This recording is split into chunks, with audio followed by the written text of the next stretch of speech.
This morning, some Americans are playing a game of chicken with prices. If you got an Amazon order waiting in your cart, just go ahead and buy it. Wait too long, those shoes you've been eyeing could get 18% more expensive. And that sweater you had in your cart, 17% pricier. And with 104% tariffs hitting China overnight, smartphone prices could also soar, with one estimate predicting an iPhone 16 Pro Max, already $1,200, could jump by another $350. When I first thought about it, I had that initial wave of panic. Marissa Hibbert stocked up on cosmetics, many made abroad. Tell me about what you bought ahead of the tariffs taking effect. I really decided to make the deliberate decision to stock up on what is most meaningful to my day-to-day life. So that means facial cleansers, skincare, moisturizers, sunscreen, all the things that we need before we walk out the house in the beginning of the day. Because it could get more expensive. Because it absolutely could get more expensive. Americans are hitting the store for basic necessities too. Take a trip to Costco. Get some emergency supplies. Stock up on some things. Even billionaires like Mark Cuban say it's time to buy necessities from toothpaste to soap, bringing back memories of the toilet paper stashing during the pandemic. I need to understand why. Stocking up before tariff-driven prices isn't a bad idea, especially for products like coffee and rice, which are largely not made in the U.S. But experts warn, keep your cool. Try to buy only what you need for groceries. I think the thing to try to avoid is sort of panic buying and sweeping down the aisle and just putting in everything, whether you need it or not. Apart from essentials like clothing, groceries, any other bigger splurges we should be thinking about making here? Yeah, well, look, with those 104% tariffs specifically on China for things like electronics, if you see a good deal, it might not be the worst to buy now. And that includes phones. Some carriers are having deals. They might not be tied necessarily to the tariffs, but it could offer you some savings if that phone's going to last you for a few years. Toys, I know people don't want to start thinking about holiday shopping right now, but it could get more expensive if you wait all the way until November. So maybe if you, again, see a good deal, buy that now. And then also, lastly, for cars and appliances, those are big ticket items. Just really make sure that you're getting the best deal. Don't hoard a washing machine if you don't absolutely need one. And then one other point I want to bring up. Delta this morning just said that they're actually going to not expand any future routes going forward, as they also pulled their guidance. They're worried about the tariff outlook. So if you see a good price for that specific itinerary you were looking for flight deals, maybe pull the trigger on that as well. Good tips. But it's not like it's overnight. Like, okay, went into effect at midnight and now things are 104%. Right. No, it's not. That's not the case. But again, the longer you wait, the more that could bleed through to consumers. So yeah, we'll start to see it. Okay. Salakia, man, it was demons on the road. Nigga just try to get in front of me, and I'm already in the lane and shit. I got in the lane. He trying to get over and get in my lane. He finna hit my ass, man. Satan, demons.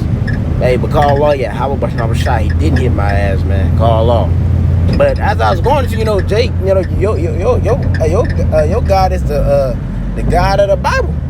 That's who you need to be seeking counsel from. That's who you need to be running to in the time of need. You see? That's who you need to be running to in the time of need, not to Esau. Right? I'm going to get this real quick. Right? Because this is the problem with Jake, man. Jake got a big problem with being disobedient to what the Lord told us. This is Sirach, also known as Ecclesiastes chapter 12, verse 10. It says, never trust thine enemy. For as iron rusteth, so is his wickedness. You see? Does the scripture not say, can a leopard change his spots? Which is a rhetorical question. That means that this nigga's a devil, and he's always going to be a devil. He's never been in the best interest for the nation of Israel. You can't forget, man. This nigga, and when you're reading the Psalms 147, this nigga was what? He was there at the sack of the temple. He was there when Babylon the Great, not Babylon the Great, Neo-Babylon, the Neo-Babylonian Empire, he was there cheering on, saying, destroy it. When the Babylonians had, we had went into captivity to the Babylonians. Esau was there, man. Even during the time when we had left Egypt, Esau was what? He was fucking with Jake in the wilderness, man. You see? Because we had to pass through his land. He was fucking with us in the time of the wilderness. Where we was at the time of going to the promised land, this nigga was there being a thorn in our flesh. You see? So this nigga's never been in our best interest. Did not his forefather Esau say what? The day shall come where I shall slew my brother Jacob. See, so this nigga's never been in the best taste for Jake, man. His whole system is built upon keeping Israelites low, keeping them in a decrepit mindset, keeping them far away from their power. That's what it's always been about, man. So Jake over here trusting the enemy. Psalms 83, this nigga he's on the top of the list. You see? He's on the top of the list. This nigga said we're gonna make Israel not in remembrance. He wanna wipe you out as a nation. You see? And Jake continually putting their trust in him. And what you put in your trust in him, that's gonna lead to your ass partaking in the same judgments that he partakes in, man.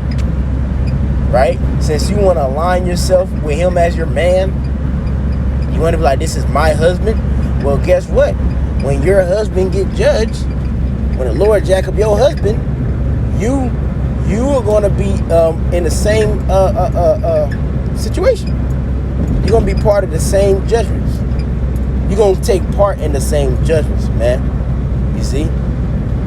Cause that piling up, you know what I'm saying, that stocking up, it's not wicked to do that, but trusting in that is where the fault is. That's where the problem come in at. You know? Trusting in that. The Lord said we're supposed to trust in him. We're supposed to trust in him, right? I'm gonna get it. This is Psalms. I'm gonna get Psalms 91.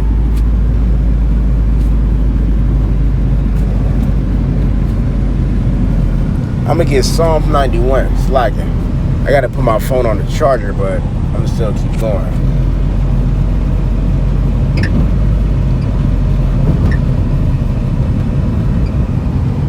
Alright, so this is Psalms 91, right? This is Psalms 91.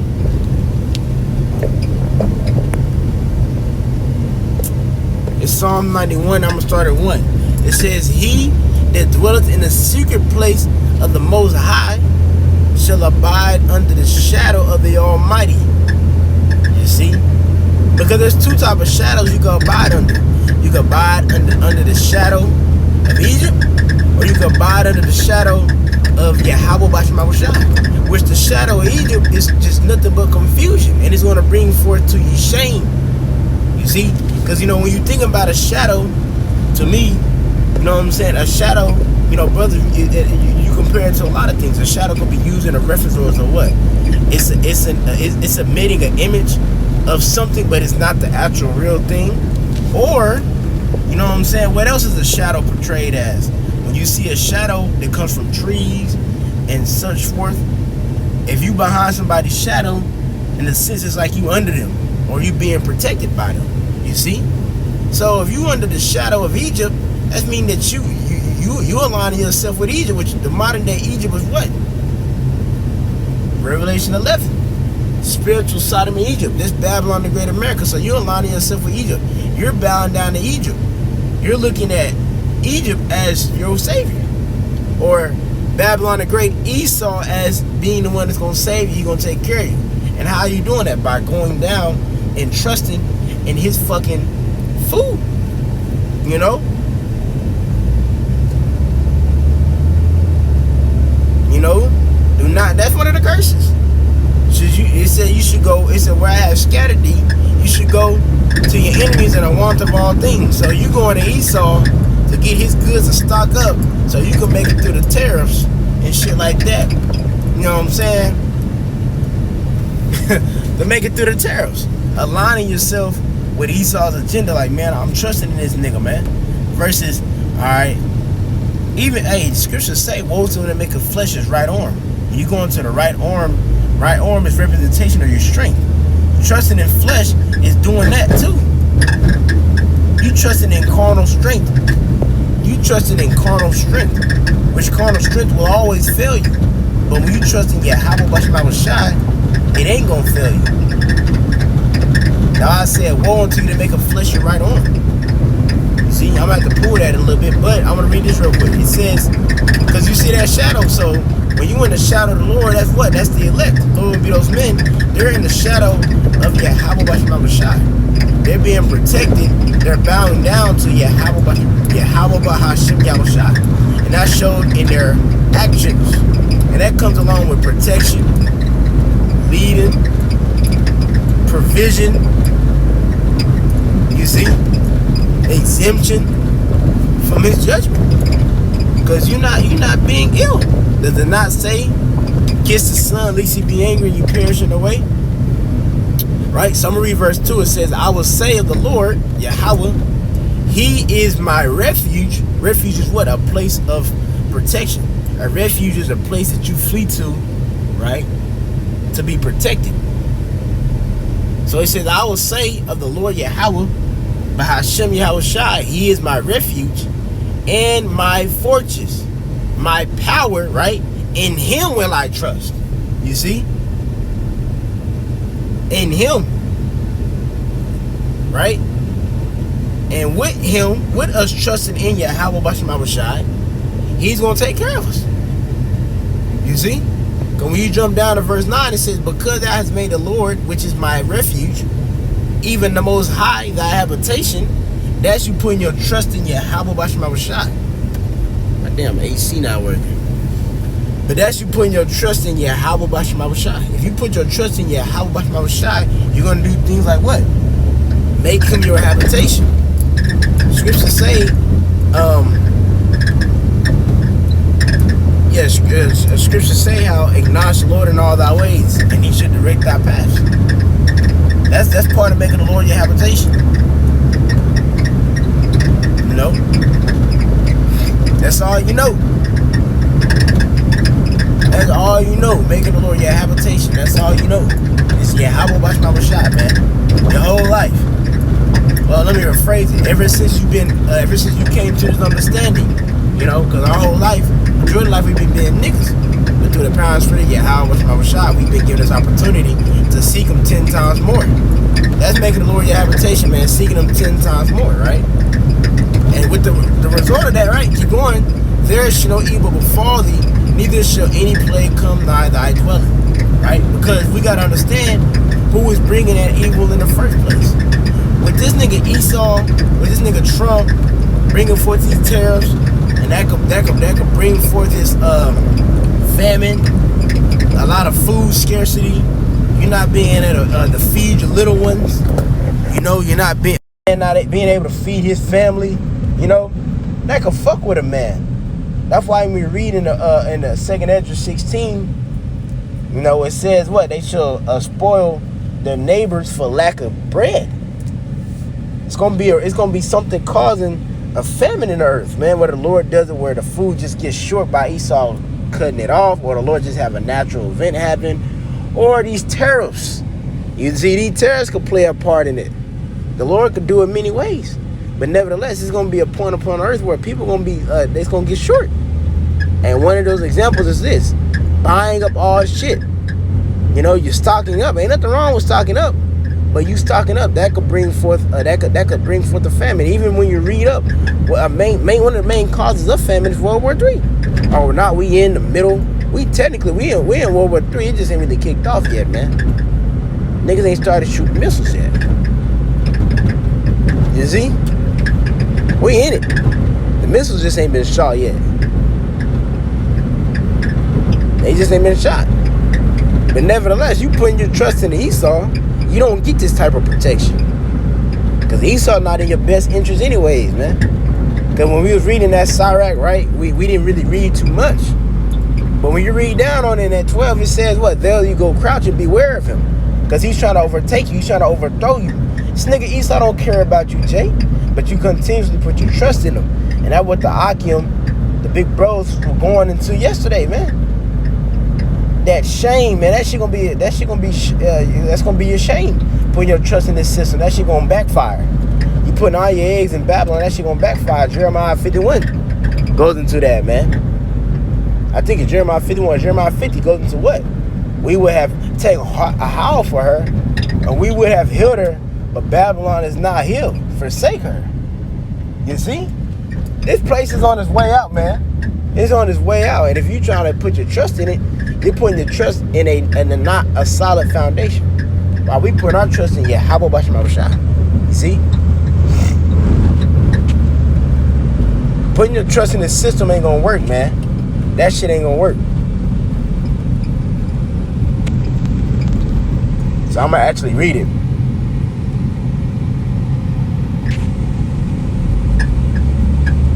I'm gonna pull it.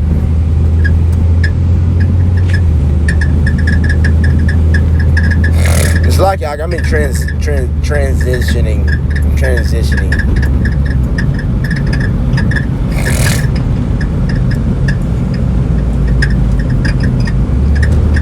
But like we read in that Psalm 91, the ones they put their trust in Yahweh, Bashar says, in him will I trust, and I will resort in what? The Lord giving his angels charge over thee. Because it's going to come with a lifestyle too. That's nothing to mystery. You can't say I trust Yahweh, Bashar, but in your lifestyle, you ain't showing that. You're showing a lifestyle of you trusting in your damn flesh. So when it comes time, as it reads about in Proverbs 1, you know what I'm saying? When you want to seek the Lord early, the Lord going to give you over to all that other shit you trusted in. So all them other, he going to give you over to your own devices, your own gods. You know? Those are the idols. Because the Lord is a jealous power. Those are the men that you wanted to hang, you wanted to be around, you wanted to play with, you wanted to indulge in, you wanted to serve. Let them niggas save you. See if them niggas can save you from my wrath. And they can't. Right?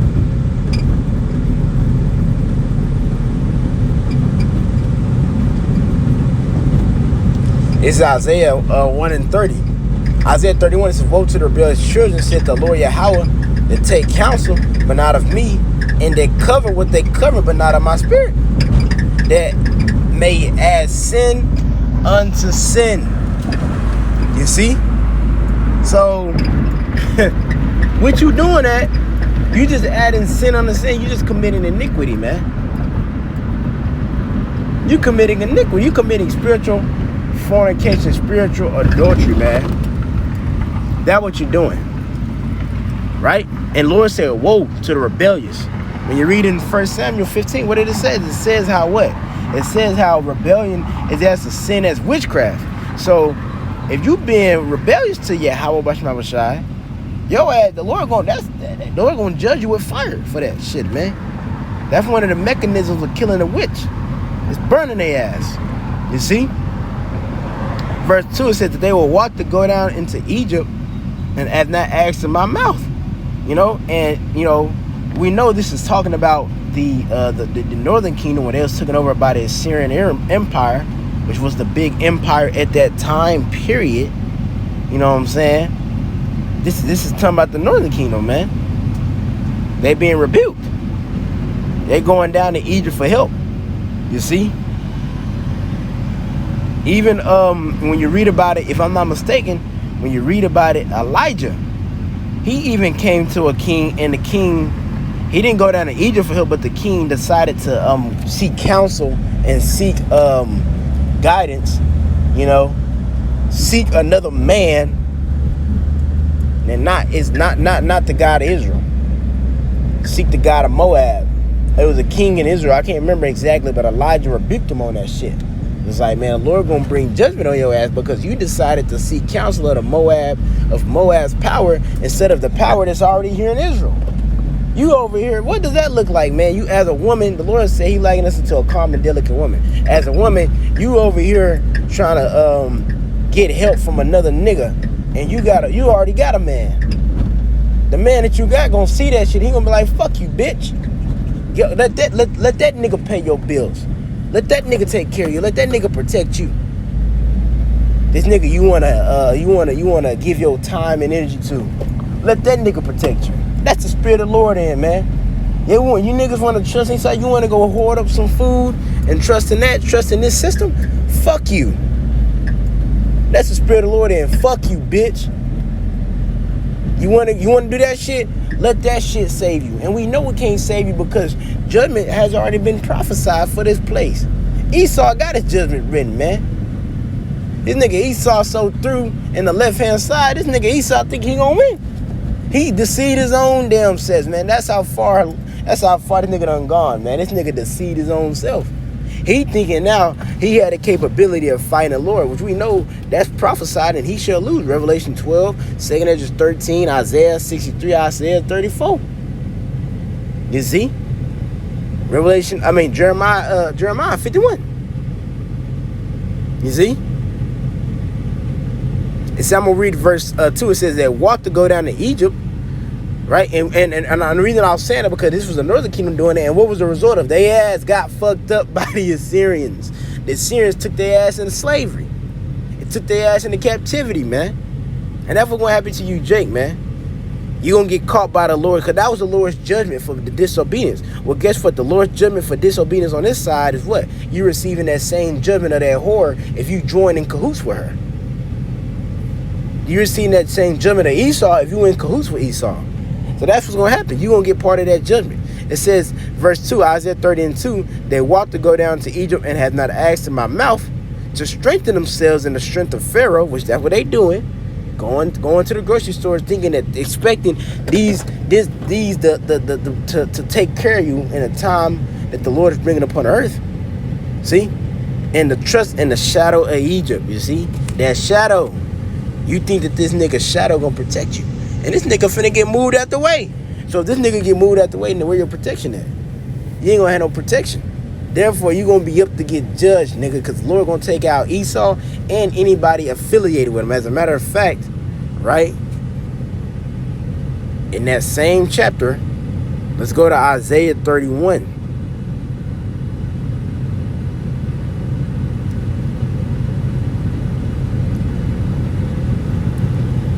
And I ain't got too much time, so I'm gonna hit this one.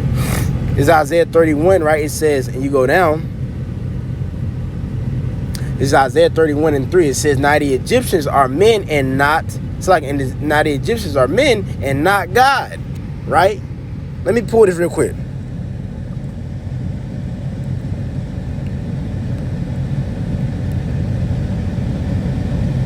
This is Isaiah 9.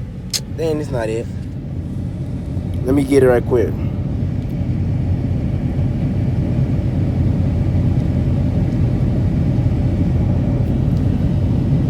This is Jeremiah 17. Jeremiah 17, right?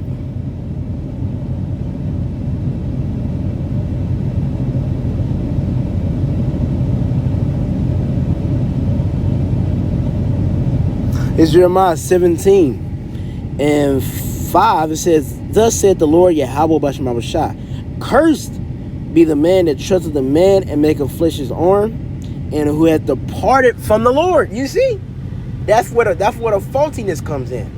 It's not a problem with you buying the food. The problem is now that you done align this food with salvation. When you align this food with salvation, you exclude the Lord, the salvation he's given us, which you read 6 pieces about that in Acts. No other name the Lord has given us which we should be saved thereby. No other man had the Lord set up to bring salvation unto the nation of Israel, beginning with the elect. He set up Yahweh Shah to turn ungodliness from Jacob, not Esau.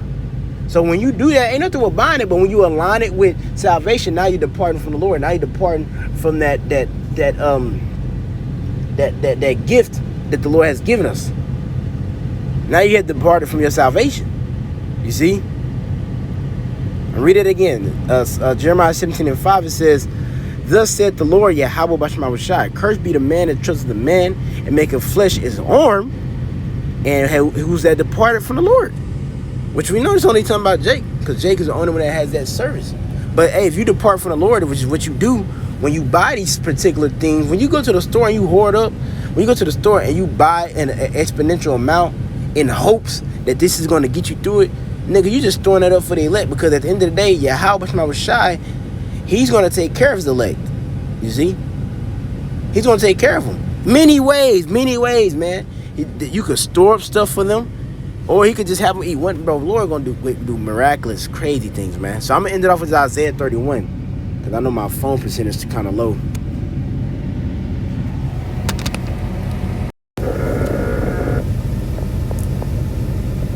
This is Isaiah 31 and 3. It says, now the Egyptians are men and not God. So if you trust in the Egyptians, right? If you do, we were retired to today, because the Assyrians did that. I mean, my bad.